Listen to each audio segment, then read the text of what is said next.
Assalamualaikum warahmatullahi wabarakatuh. Saya Widya Maharani dengan NIM C1F0210777 akan menjelaskan tentang akad mudharabah. Pengertian mudharabah. Mudharabah adalah suatu transaksi di mana seseorang memberikan hartanya kepada orang lain dengan asumsi bahwa keuntungan yang diperoleh akan dibagi sesuai dengan proporsi yang telah disetujui, seperti setengah dari keuntungan atau setengah dari keuntungan lainnya.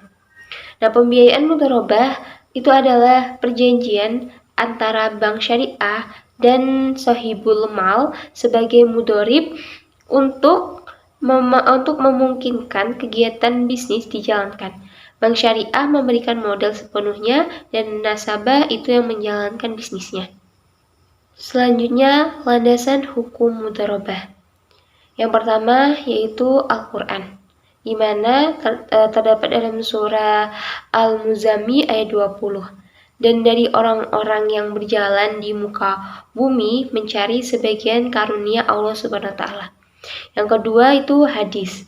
Diriwayatkan dari Ibnu Abbas bahwa Abbas bin Abdul Muthalib jika memberikan dana ke mitra usahanya secara mudharabah, ia mensyaratkan agar dananya tidak dibawa mengarungi lautan, menuruni lembah yang berbahaya atau membeli ternak. Jika menyalahi aturan tersebut, yang bersangkutan bertanggung jawab atas dana tersebut.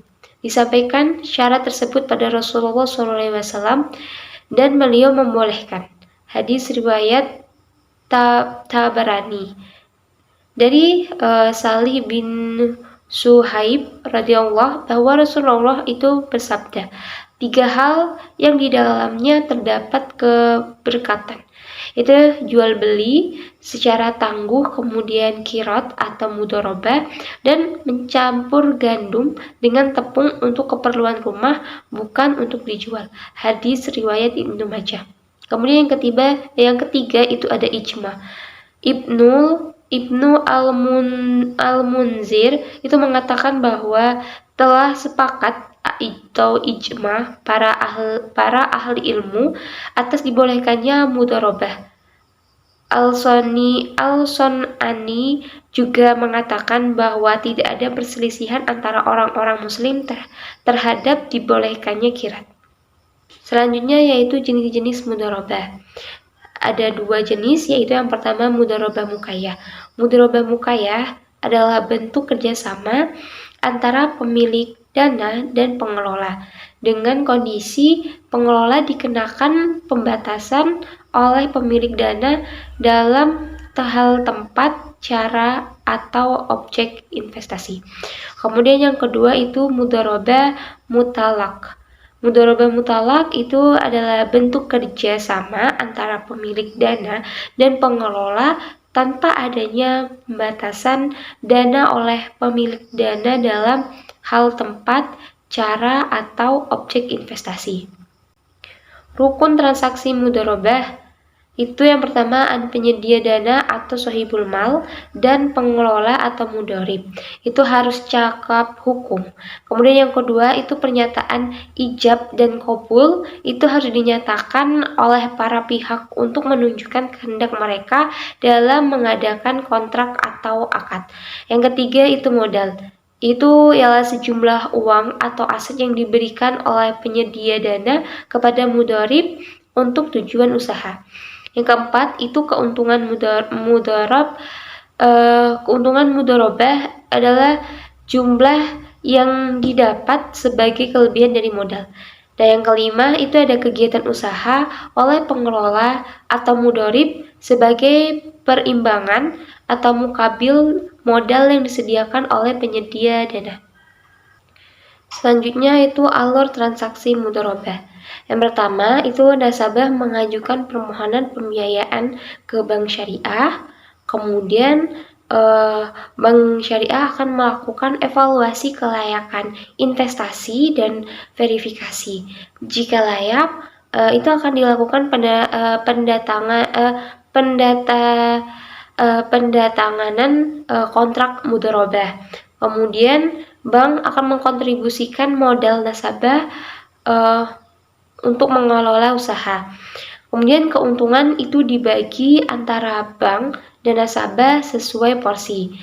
Dan kerugian karena kelalaian nasabah itu ditanggung oleh nasabah. Bank dan nasabah itu menerima porsi bagi hasil. Kemudian bank menerima pengembalian modal dari nasabah. Jika modal dikembalikan, maka usaha akan menjadi milik nasabah. Selanjutnya itu standar akuntansi keuangan atau PSAK nomor 105.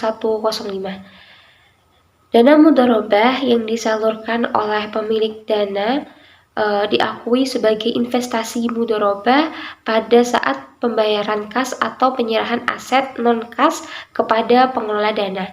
Itu PSK nomor 015 paragraf 12. Kemudian pengukuran investasi mudharabah adalah sebagai berikut. Yang pertama, itu investasi mudharabah dalam bentuk kas diukur sebesar jumlah yang dibayarkan. Kemudian investasi mudharabah dalam bentuk aset